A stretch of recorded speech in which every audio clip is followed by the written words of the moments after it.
Quiero leerles hoy, este domingo de resurrección, de un pasaje que a lo mejor no están acostumbrados a escuchar en este tipo de día, pero es un mensaje. Ahora van a escuchar por qué voy a leer de aquí. Voy a leer de Salmos, de los Salmos. Salmos 22. Salmos capítulo 22. Este libro fue escrito por David. Este pasaje, este salmo fue escrito por David, 1000 años antes de Cristo. Y mire lo que dice este salmo. Mire cómo empieza. Dios mío, ¿por qué me has abandonado? Lejos estás para salvarme, lejos de mis palabras de lamento. Dios mío, clamo de día y no me respondes, clamo de noche y no hallo reposo. Pero tú eres santo, tú eres rey, tú eres la alabanza de Israel. En ti confiaron nuestros padres, confiaron y tú los liberaste. En ti clamaron y tú los salvaste. En ti se apoyaron en ti y no los defraudaste. Pero yo, gusano soy y no hombre. La gente se burla de mí, el pueblo me desprecia. Cuantos me ven se ríen de mí, lanzan insultos meneando la cabeza. Confía en el Señor, pues que el Señor lo ponga a salvo, ya que en Él se deleita, para que sea Él quien lo libre. Pero tú me sacaste del vientre materno y me hiciste reposar confiado en el regazo de mi madre. Fui puesto a tu cuidado desde antes de nacer, desde el vientre de mi madre. Mi Dios eres tú. No te alejes de mí, porque la angustia está cerca y no hay nadie que me ayude. Muchos toros me rodean, fuertes toros de Basán me cercan. Contra mí abren sus fauces leones que rugen y desgarran a su presa. Como agua he sido derramado, dislocados están mis huesos, mi corazón se ha vuelto como cera y se derrite en mis entrañas. Se ha secado mi vigor como una teja, la lengua se me pega en el paladar. Me has hundido en el polvo de la muerte. Como perros de presa me rodean, me han cercado una banda de malvados, me han traspasado las manos y los pies. Pero puedo contar todos mis huesos, con satisfacción perversa la gente se detiene a mirarme. Se reparten entre ellos mis vestidos y sobre mi ropa echan suertes. Pero tú, Señor, no te alejas, fuerza mía, ven pronto en mi auxilio. Libra mi vida de la espada, mi preciosa vida del poder de estos perros. Rescátame de la boca de los leones, sálvame de los cuernos de los toros. Proclamaré tu nombre a mis hermanos en medio de la congregación, te alabaré. Alaben al Señor los que le temen, hónrenlo y descendientes de Jacob, venérenlo descendientes de Israel, porque Él no desprecia ni tiene en poco el sufrimiento del pobre, no se esconde de Él su rostro, sino que lo escucha cuando a Él clama. Tú inspiras mi alabanza en la gran asamblea, ante los que te temen cumpliré mis promesas. Comerán los pobres y se saciarán, alabarán al Señor quienes lo buscan, que su corazón viva para siempre. Se acordarán del Señor y se volverán a Él todos los confines de la tierra. Ante Él se postrarán todas las familias de las naciones, porque del Señor es el reino, Él gobernará sobre las naciones. Festejarán y adorarán todos los ricos de la tierra. Ante Él se postrarán todos los que bajan al polvo y los que no pueden conservar su vida. La posteridad les servirá. El Señor del Señor se hablará a las generaciones futuras. A un pueblo que aún no ha nacido, se les dirá que Dios hizo justicia. Y esto es la palabra de Dios. Señor Padre, te doy gracias por tu palabra, te doy gracias por lo que hiciste en esa cruz, por todos nosotros, Señor, por pagar por nuestro pecado, por restaurar nuestra relación contigo, Señor Padre, por habernos limpiado de toda falla, de toda dificultad, de toda enfermedad, Señor Padre, de darnos esa vida eterna y más que nada de tener esa relación donde podemos llegar directamente a ti, Señor Padre, sin temor, sin vergüenza, sin culpa, Señor. Gracias, Señor. En tu santo nombre lo pedimos. Amén. Bien, pueden tomar asiento, mis hermanos. No sé si usted puso atención a todo lo que a lo que leí en este salmo, lo que escribió aquí David, 1000 años antes de Cristo. ¿Y qué es lo que está describiendo en todo esto? Está hablando de la crucifixión de Jesús. Está hablando de la pasión, está hablando de la muerte y está hablando de la resurrección de Jesús. Y no solamente está hablando, está tomando todo eso, y no sé si usted sabía que eso está en los Salmos, que eso existía, que eso ya estaba escrito, ya estaba profetizado. Si estuvo aquí la semana pasada, estuvimos hablando cómo Dios ya tiene un plan para todo. No lo podemos sorprender con nada, no lo podemos sorprender con lo que está sucediendo en nuestras vidas, con las cosas que nosotros no esperábamos. Él ya conoce todas las cosas. Inclusive cuando Jesús estaba en la cruz, que es una de las cosas que dice: Elí, Elí, lama sabachthani. Padre, Padre, ¿por qué me has abandonado? Estaba citando el Salmo 22 para todas las personas que estaban ahí, que se lo sabían de memoria. Era como una de esas canciones. El Salmo era un libro, los Salmos era el libro, el himnario, como quien dice, de la iglesia de los hebreos. Ahí era donde cantaban las canciones, cantaban los salmos, se las sabían de memoria. Jesús estaba recordándoles lo que estaba pasando en ese momento. Estaba cumpliéndose la profecía que se había hecho 1000 años antes. 28 generaciones antes estaba sucediendo esto. Estaba manifestándose delante de ellos. Está hablando de cómo al estar ahí, dice dice: ¿por qué te apartas de mí? ¿Por qué te alejas de mí, Padre? Sabemos que el Señor, nos dice Moisés, que el Señor nuestro Dios es uno, ¿verdad? Es uno. Está perfectamente unido. Padre, Hijo, Espíritu Santo, en perfecta unión. En perfecta unión. Padre, Hijo, Espíritu Santo. Pero entonces, ¿por qué hay esa separación? ¿Por qué abandona? ¿Por qué se aparta el Padre del Hijo? Por lo que estaba sucediendo aquí. ¿Cuántos de ustedes saben por qué fue Jesús a la cruz? ¿Qué fue lo que le llevó a Jesús a la cruz? ¿Fui yo? ¿Fue usted? ¿Fue cada uno de nosotros, y los que vivieron antes y los que van a vivir después de nosotros hasta que Él venga? No, yo, mi pecado, mis fallas, fueron los que lo llevaron a Él a la cruz. Lo llevaron a Él a ese lugar. ¿Para qué? Para Él pagar por el pecado. ¿Qué es lo que separa a Dios del hombre? El pecado. Eso lo separa. Es una división, hay una separación. ¿Cuántos saben que la justicia de Dios no se mezcla con el pecado? ¿Sí? Por eso cuando la gente venía delante de la presencia de Dios o llegaban a tocar el arca del pacto, que significaba la presencia de Dios, inmediatamente caían muertos. El pecado no puede estar en la presencia de Dios. ¿Pero qué fue lo que vino a hacer el Hijo de Dios? Es el Cordero de Dios que quita el pecado. Les hablé la semana pasada, como en el Domingo de Ramos, ¿verdad? Que Él era no solamente el sumo sacerdote, pero era también la ofrenda. Era la ofrenda perfecta, ese Cordero de Dios. Él mismo era la ofrenda. La ofrenda perfecta que ya negó, invalidó todo el pecado, todas nuestras fallas. Pero para que el Hijo pudiera absorber todo el pecado y llevarse el peso del pecado, el Padre se separó de Él. Y ahí es donde vemos la sabiduría de Dios, el conocimiento de Dios. Cómo se separó de Él para que Él recibiera todo ese pecado. Entonces tuvo que haber esa separación, tuvo que haber ese abandono.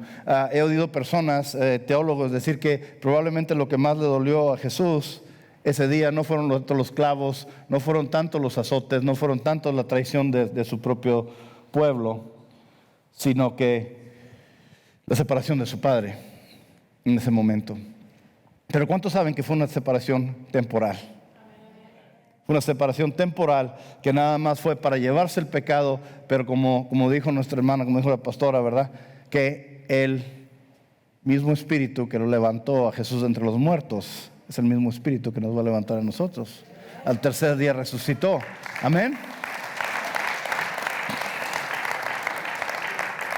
Miren cómo todas las cosas que dice aquí, dice que los antiguos, dice, nuestros padres confiaron y tú los liberaste. A ti clamaron y tú los salvaste. Se apoyaron en ti y no los defraudaste. ¿Cuántos de nosotros hemos leído la Biblia y entendido que hay personas en la Biblia, hay personas que conocemos muchas veces nosotros, que han confiado en Dios y Dios ha respondido? Y Dios no los ha defraudado. ¿Qué es lo que está diciendo Jesús aquí? ¿Qué es lo que está diciendo el Espíritu Santo por medio de David? Sé que todos han confiado en el Señor. Y nadie de los que ha confiado, Dios le ha quedado mal. ¿En qué le vamos a confiar usted y yo a Jesús? En todo. Porque Él no empieza las cosas y las deja comenzadas. Él siempre completa todo. Es quien nuestro Señor es. Él definitivamente está ahí. Él podemos confiar ampliamente. No importa la situación que estemos pasando, no importa lo que esté sucediendo en nuestra vida, no importa qué tanto dolor haya, podemos siempre confiar en Él. Primero que nada, Jesús estaban riendo de Él, lo estaban acusando y vemos las escrituras, ¿verdad? No sé si vio muchas cosas, muchos detallitos que salieron, que los mismos fariseos se burlaban de Él, le decían, si eres el Hijo de Dios, bájate de la cruz.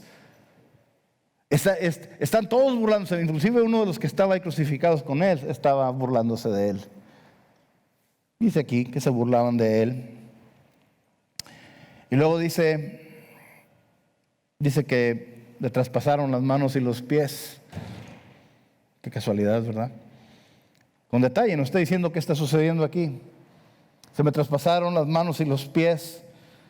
Y está hablando de cómo con sus huesos están dislocados.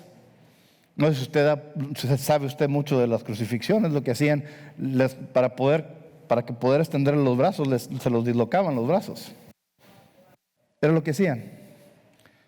Y hacía que el peso se hubiera más peso aquí en las costillas y no pudieran respirar. Tenían que estarse levantando, por eso les ponían esa sillita o esa cosa en los pies para poderse levantar, para poder respirar.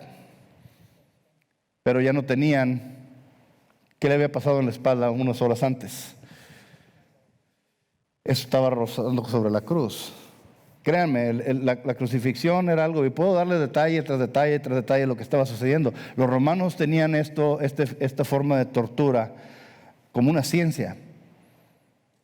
Y eso fue exactamente lo que recibió Cristo por usted y por mí. Y dice aquí, está diciendo todo lo que está sucediendo y luego dice, está pidiendo que le dé vida. Dice, rescátame de la boca de los leones, sálvame de los cuernos de los toros. Luego dice, proclamaré tu nombre a mis hermanos, en medio de la congregación te alabaré. Alaben al Señor los que le temen, honren los descendientes de Jacob, veneren los descendientes de Israel. Empieza a hablar de la gloria de Jesús y habla de cómo va a traer salvación a muchos. Mire lo que dice aquí. La posteridad le servirá. El Señor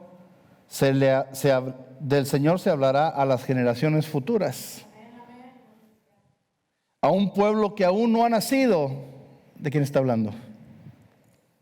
De nosotros, de su iglesia. Un pueblo que aún no ha nacido, se le dirá que Dios hizo justicia. Él hizo la justicia. Él fue el que hizo justicia por todo lo que estaba mal. Les he dicho antes que nosotros no podemos hacer justicia por nosotros mismos, por más buenos que seamos, por más buenas personas que nos creamos. Ninguno de nosotros es digno de esto. El único que es digno, el único que verdaderamente justifica es Jesús. Los profetas también de antaño hablaban de que el Señor, uno de los nombres que se le dará es: el Señor es mi justicia. Adonai Tzidkeinu. El Señor es mi justicia. ¿Qué es lo que nos justifica a usted y a mí? Lo que hizo en la cruz. Acuérdense lo que les dije ahorita cuando estábamos en comunión. Esa sangre que marcó la puerta de donde estaban los judíos en la tierra de Goshen, en Egipto. Todos los que marcaron su puerta, la muerte pasó sobre su casa. Y creo que les había comentado que cuando pusieron la sangre sobre la puerta, nadie estaba viendo la calidad de las personas que estaban detrás de esa puerta. No estaban viendo si la persona se merecía o no se merecía. Lo único que se veía era si estaba la sangre ahí o no estaba la sangre ahí. ¿A qué voy con esto? Cuando nosotros nos acercamos y somos marcados con la sangre de Cristo, ¿qué pasa con lo que somos o éramos antes? Deja de importar, porque lo único que importa es lo que está en la puerta, lo que está en nuestro corazón, que es la sangre del Cordero, la sangre de Cristo. Amén. Eso es lo que nos cambia, eso es lo que nos da justicia. Acuérdense, muchas de las personas que vieron el éxodo, muchas de las personas que vieron que pasó la muerte sobre su casa, sobre su habitación, sobre su familia, muchos de ellos le dieron la espalda a Dios, ¿no? Después en el desierto. Eran los mismos que querían matar a Moisés, eran los mismos que querían regresarse a Egipto, eran los mismos que hicieron esa vaca de oro, ¿verdad? Ese toro de Afis que estaban adorando. Pero si nosotros nos acercamos a Cristo, Él nos cubre de eso. Esperamos no caer y queremos no apartarnos de Él. Pero eso es lo que sucede. Inmediatamente Él nos cubre con su sangre preciosa. Y vemos cómo todo esto estaba escribiéndolo aquí el rey David hace 3,000 años. Estaba escribiendo esto. Y lo estamos viviendo. Dice, una generación, un pueblo que aún no existe, se les hablará y se les habrá dicho que Dios hizo justicia. Mis hermanos, Dios hizo justicia. La gente se desanimó, se asustó, no sabían qué hacer. Jesús, al que ellos veían como el Mesías, de repente lo ejecutaron como un criminal común y corriente. Todos los planes que tenían, las expectativas se les vinieron abajo, a pesar de que Jesús les había dicho claramente que todo esto iba a suceder y que iba a resucitar al tercer día. Se les olvidó esa parte de resucitar al tercer día. ¿Por qué? Porque no lo creían. Era muy difícil entenderlo. Pero ¿cuántos de ustedes saben que sí sucedió? Que sí sucedió. Muchas personas aún hoy en día batallan todavía para concebir y creer eso. Porque dicen, la gente no se levanta de los muertos. Obviamente. Pero Jesús sí. Lázaro sí se levantó. Jesús sí se levantó. Jesús levantó a Lázaro y les dice a la gente que no saben que yo soy la resurrección y la vida. Todo el que cree en mí, aunque muera, vivirá. ¿Cuántos creen en Él?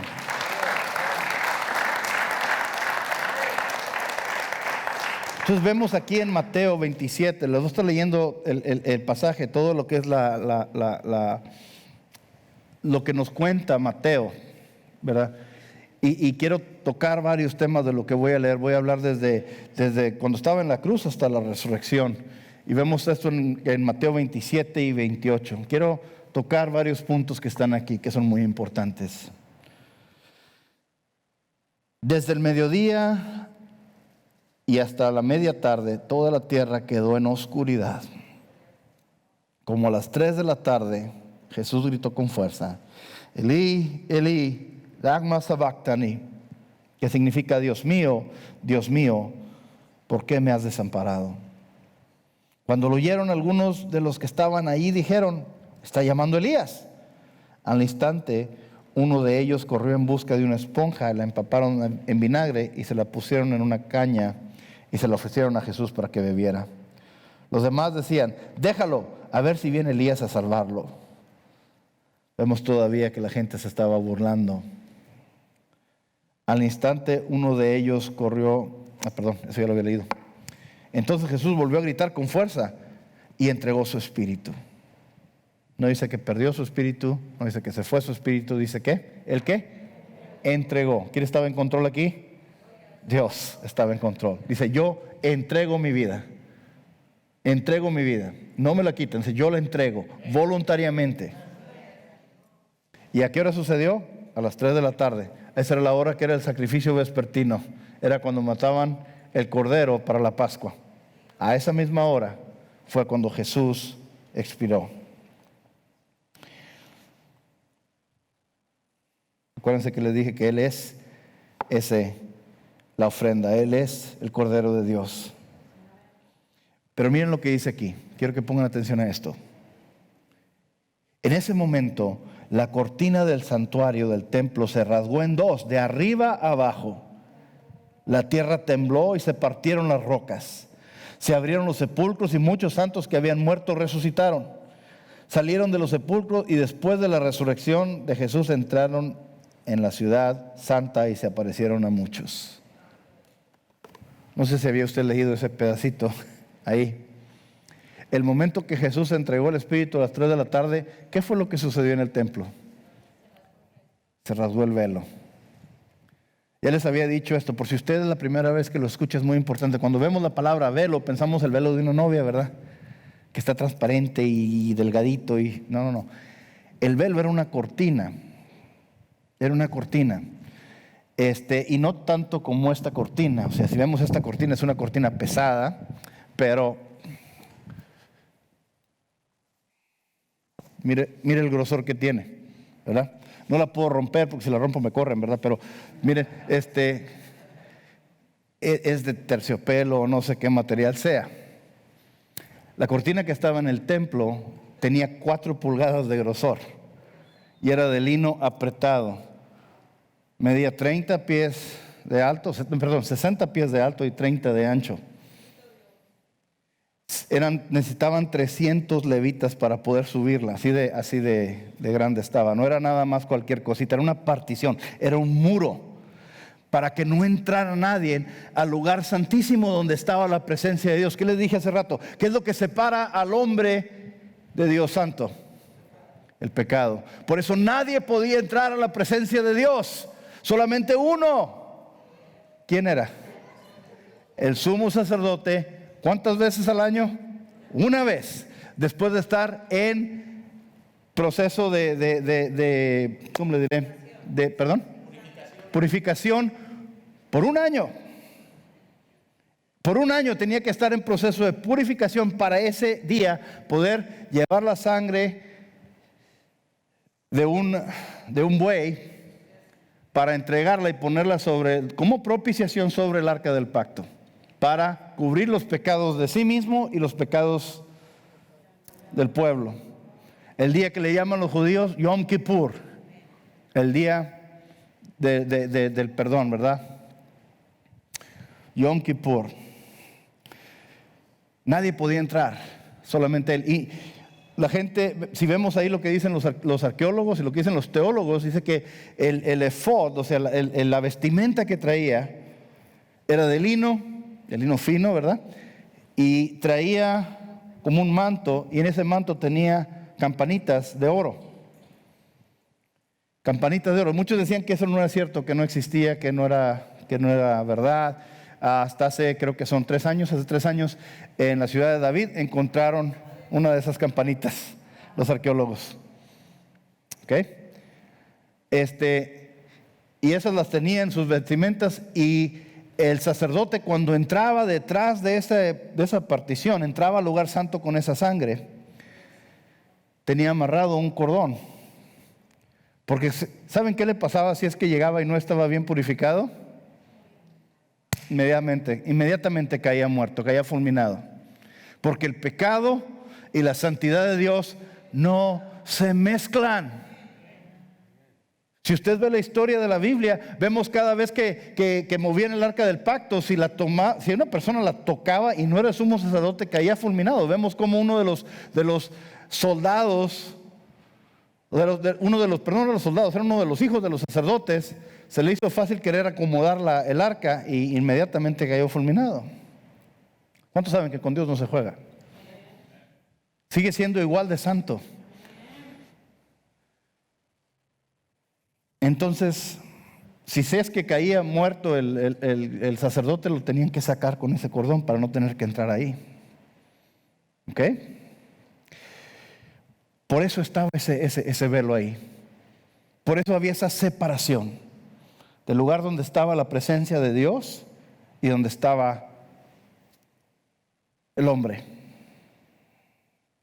El momento que Jesús está en la cruz y entrega su espíritu, ¿qué pasa?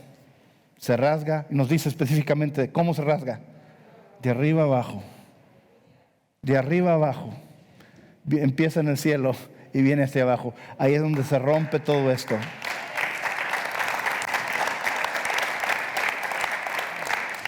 ¿Por qué es tan importante para usted y para mí este detalle, mis hermanos? Qué bueno que preguntó. Porque cuando Jesús expiró en la cruz, ¿qué nos sucedió a nosotros?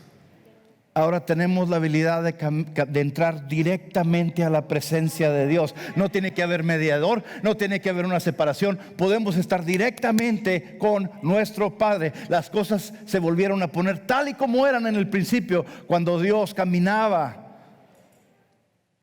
con Adán y con Eva. Ya no tiene que haber esa separación. Ya no tiene que haber nada de eso.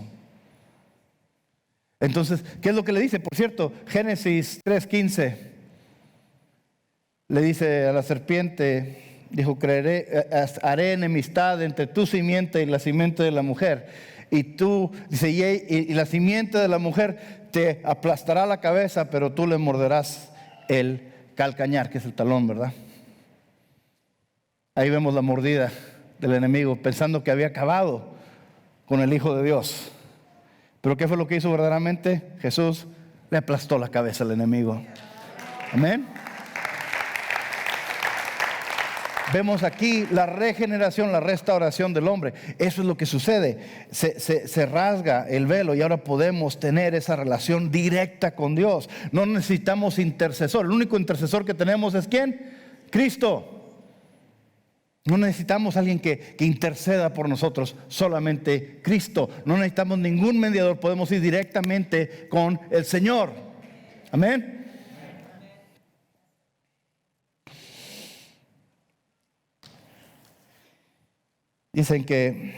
Aquí dice que cuando el centurión y los que estaban custodiando a Jesús vieron el terremoto y todo lo que había sucedido, quedaron aterrados y exclamaron, verdaderamente este es el Hijo de Dios.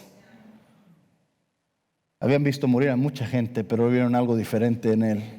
Y su conclusión es de que este era el Hijo de Dios. Están allí mirando lejos muchas mujeres que habían seguido a Jesús desde Galilea para servirle. Entre ellas se encontraba María Magdalena, María la madre de Jacob y de José y la madre de los hijos de Zebedeo. Al atardecer llegó un hombre rico de Arimatea llamado José, que también se había convertido en discípulo de Jesús. Se presentó ante Pilato para pedirle el cuerpo de Jesús y Pilato ordenó que se lo dieran. José tomó el cuerpo, lo envolvió en una sábana limpia y lo puso en un sepulcro nuevo de su propiedad que había cavado en la roca. Luego hizo rodar una piedra grande en la entrada del sepulcro y se fue. Ahí estaban sentadas frente al sepulcro María Magdalena y la otra María. Al día siguiente, después del día de la preparación, porque era un viernes, el sábado es el Shabbat, los judíos no trabajan ese día. Seguían, no vas a trabajar, no vas a orar el domingo, el sábado, perdón. Al día siguiente, después del día de la preparación, los jefes y los sacerdotes y los fariseos se presentaron ante Pilato. Dijeron, nosotros recordamos que mientras este engañador aún vivía, dijo, a los 3 días resucitaré. Por eso ordene usted que se selle el sepulcro hasta el tercer día, no sea que vengan los discípulos que roben el cuerpo y le digan al pueblo que ha resucitado. Este último engaño sería peor que el primero. Llévense una guardia de soldados, les ordenó Pilato, y vayan a asegurar el sepulcro lo mejor que puedan. Así que ellos fueron, cerraron el sepulcro con una piedra y lo sellaron y dejaron puesta la guardia. ¿Qué está pasando aquí? Vienen con Pilato, viene José de Arimatea, que por cierto era un miembro del Sanedrín, era uno de los sacerdotes del templo, que había recibido a Jesús, lo había seguido, una persona sumamente rica. Imagínense un senador en Estados Unidos, una persona muy reconocida. Y se lleva a Jesús a la tumba que tenía, una tumba nueva que nunca se había utilizado. Nunca sabe para quién trabajamos, ¿verdad? Entonces pusieron ahí el cuerpo del Señor, lo sellaron, cerraron la puerta, ¿verdad? Eran unas piedras de como 2 toneladas más o menos, y cerraron esa tumba para que nadie entrara. Pero los mismos fariseos habían escuchado las cosas que decía Jesús. Decía esto de que voy a resucitar al tercer día. Lo habían escuchado. Y decían, pues él está diciendo que va a hacer, necesito que me manden unos soldados para asegurarme de que no vayan a seguir mintiendo, no van a decir que resucitó. Así es que vamos a asegurarnos de que nadie va a echar mentiras y va a decir esa mentira. Así es que no solamente cerraron la puerta de la tumba, sino que mandaron soldados a que estuvieran ahí en guardia. A toda una guarnición de soldados, y luego también sellaron, no solamente con esa piedra de 2 toneladas, sino también con un cordón. Imagínense como ahora le ponemos ese tape para donde están las policías, ¿verdad? Do not cross police o lo que sea, ¿verdad? Entonces no tenían tape. Entonces lo que hicieron, agarraron un cordón, era un cordón, y lo sellaban con cemento, y luego le ponían el sello del Imperio Romano para que nadie lo tocara, porque no solamente era de que iban a meterse ahora con problemas del gobierno de los romanos. Si alguien violaba eso, ¿saben qué les pasaba? Misdemeanor class 8, no. Ejecución, los ejecutaban. Entonces dejaron ahí a los soldados y están ahí todos cuidando el cuerpo de Jesús. No sea que vayan a venir a robárselo o esto o lo otro, ¿verdad? Pero ¿cuántos saben que no importa lo que hagamos los hombres para detener a Dios, nunca vamos a poder? Amén. La voluntad de Dios se va a hacer, su promesa se va a cumplir. Mateo 28. Después del sábado, al amanecer, el primer día de la semana, María Magdalena y la otra María fueron a ver el sepulcro. Sucedió que hubo un terremoto violento, porque un ángel del Señor bajó del cielo y, acercándose al sepulcro, quitó la piedrita de 2 toneladas, y se sentó sobre ella. Su aspecto era como de un relámpago y su ropa era blanca como la nieve. Los guardas tuvieron tanto miedo que se pusieron a temblar y quedaron como muertos. El ángel dijo a las mujeres: no tengan miedo, sé que ustedes buscan a Jesús, el que fue crucificado. Non es hic surrexit enim sicut dicit. No está aquí, resucitó según como él dijo, ¿verdad? No está aquí, pues ha resucitado tal como dijo. Vengan a ver el lugar donde lo pusieron. Luego, vayan pronto a decir a los discípulos: Él se ha levantado de entre los muertos y va delante de ustedes a Galilea. Allí lo verán y ahora lo saben. Así que las mujeres se alejaron a toda prisa del sepulcro, asustadas, pero muy alegres, y corriendo a dar la noticia a los discípulos. En esto Jesús les salió al encuentro y las saludó. Ellas se le acercaron, le abrazaron los pies y lo adoraron. No tengan miedo, les dijo Jesús, vayan a decirle a mis hermanos que se dirijan a Galilea y ahí me verán. Algo tremendo acaba de suceder aquí. Llegan al otro día. ¿Por qué? Vienen el domingo porque ya había pasado el Shabbat. Ahora venían a preparar el cuerpo, venían a embalsamarlo, venían a traerle mirra, venían a traerle aceites, todo tipo de cosas para poder preparar el cuerpo, para poder embalsamar el cuerpo. Lo que no sabían es que el cuerpo ya estaba levantado. Llegan y se mueve la piedra, está ese ángel ahí. Los soldados que supuestamente estaban guardando ahí, toda la autoridad del Imperio Romano, no sirvió para nada. Sino que se abrió la puerta y preguntan, ¿dónde está Jesús? Andan buscando, ni preguntan, dice, ya sé que estás buscando a Jesús, pero al que fue crucificado. Dice, pero Él resucitó, tal y como dijo que lo iba a hacer. Vengan y vean la tumba. Ahí en Israel hay un lugar donde le dicen la tumba del jardín, ¿verdad? Esa canción que se llama Tumbas a Jardines. Es un jardín donde está cerquita, está muy cerca de ahí de Gólgota. Y piensan que ahí fue donde depositaron el cuerpo de Jesús. ¿Y saben qué? La tumba está vacía. ¿Ok? Está vacía. Cuando estuve en Beijing vimos la tumba de Mao, y ahí está todavía Mao, lo tienen ahí embalsamado. En Rusia tenían a Lenin, ahí mismo en Israel tienen la tumba de David, tienen la tumba de Raquel, tienen la tumba de Jacob, tienen todas estas tumbas y ahí están todavía, pero hay una que está vacía. Ya no está ahí. Todavía está ahí, todavía está vacía, esta tumba está vacía. ¿Por qué? Porque el cuerpo ya no estaba. Se levantó. Inclusive se les apareció a las mujeres. Ahora que estoy hablando de mujeres, déjenme hablar un poquito de este detallito que a lo mejor usted no sabe. ¿Cuántos de ustedes saben que cuando la Biblia decía que en ese entonces que decía que tiene que haber testigos, ¿verdad? Los judíos decían, bueno, los testigos tienen que ser hombres porque las mujeres no pueden ser testigas, tienen que ser los hombres. Un poquito sexistas, ¿verdad? Entonces a las mujeres no se les iba a creer. Interesantemente, se les aparece Jesús primero ¿a quién? A las mujeres.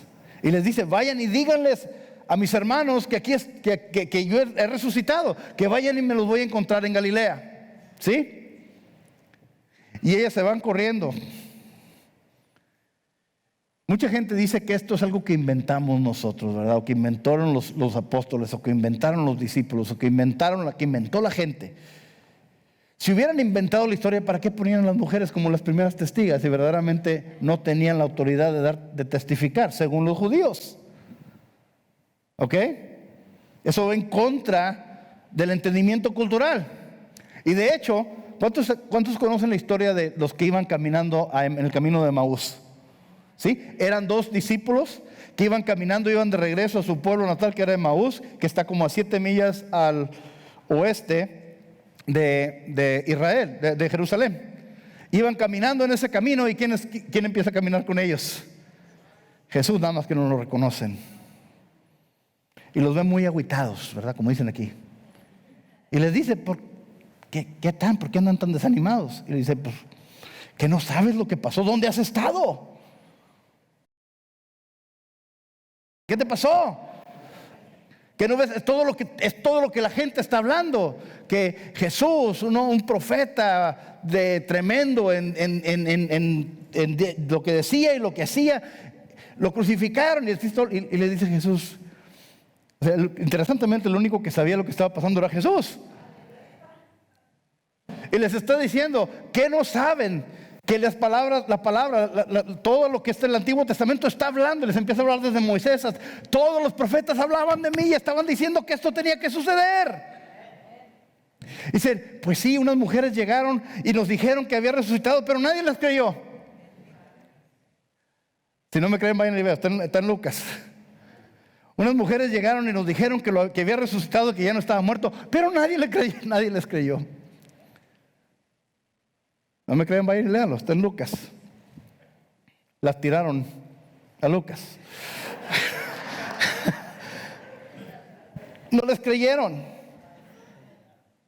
Pero Jesús estaba vivo. Jesús resucitó. Amén. La tumba estaba vacía. Había testigos, más otros testigos. Miren, nadie podía negar lo que había pasado. Inclusive los mismos romanos y los judíos quisieron: vamos a mandar más soldados y vamos a sellar la tumba para que nadie se meta con ella. Pero ¿sabe qué? Nada más le estaban trayendo más audiencia para que esto se propagara y se divulgara aún más. Queremos ganarle a Dios y siempre vamos a caer en sus manos. Miren,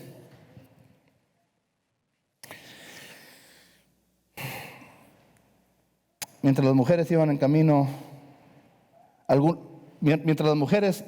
de camino, algunos de los guardias entraron a la ciudad e informaron a los jefes de los sacerdotes de todo lo que había sucedido. Interesantemente, no fueron con sus jefes romanos, fueron con los jefes de los sacerdotes.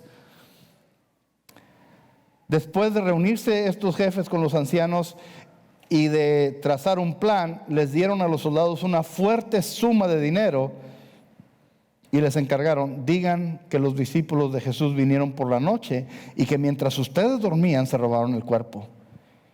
Y si el gobernador llega a enterarse de esto, nosotros responderemos por ustedes y les evitaremos cualquier problema. Así que los soldados tomaron el dinero e hicieron como se les había instruido. Esta es la versión de los sucesos que hasta el día de hoy ha circulado entre los judíos. Díganles que se quedaron dormidos. Y mientras estaban dormidos, vinieron los discípulos y movieron la puerta, abrieron la puerta, la piedrita de 2 toneladas. Y nosotros estábamos bien dormidos, no escuchamos nada. Y dormidos nos dimos cuenta que eran los discípulos. No sabemos cómo se dieron cuenta que estaban dormidos y eran los discípulos, ¿verdad? Pero ¿sí ven los agujerotes que hay en esa historia? Una piedra de 2 toneladas. ¿Cuántos de ustedes se levantan con que nada más se mueva cualquier cosita ahí en su casa? ¿Verdad? Como mi esposa cuando se levanta, se une a las 4 de la mañana, pero bueno. Ahí imagínense, mover esa piedra y todo. Según ellos estaban dormidos, nadie se dio cuenta. Miren, y hasta ahorita mucha gente escucha esto de la resurrección. Y mucha gente está como, creo que esto fue del Espíritu, mi hermano. No creo, sé que esto fue del Espíritu lo que puso en su corazón. Hay mucha gente que estamos celebrando hoy el día de la resurrección de nuestro Señor. Y estamos aquí, gracias a Dios. Estamos aquí celebrando, pero a lo mejor aquí adentro no estamos celebrando. Estamos viendo la realidad del problema que tenemos, la dificultad por la que estamos pasando. Y el poder de la resurrección de Cristo no le damos el lugar adecuado, porque lo vemos como que, pues es día de la coneja hoy, ¿verdad? No, es domingo de resurrección, ¿verdad? Y quiero decirles esto. Quiero recordarles que la resurrección fue real. Porque si la resurrección fue real, entonces el Dios del que hablamos, todo lo que predicamos aquí, todo lo que hacemos es cierto. Y no son nada más palabras.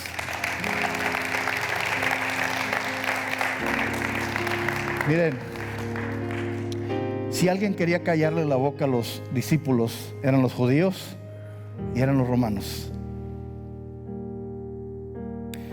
Si los discípulos se hubieran robado el cuerpo de Jesús, los romanos que estaban guardando la tumba, que eran soldados profesionales, que si fallaban en protegerla, iban a pagar con su propia vida, hubieran prevenido que sucediera esto. 2, si hubieran alcanzado a robarse el cuerpo de esta manera, el momento que los empezaran a torturar, porque todos ellos fueron torturados, todos ellos murieron por la causa de Jesús, ¿verdad?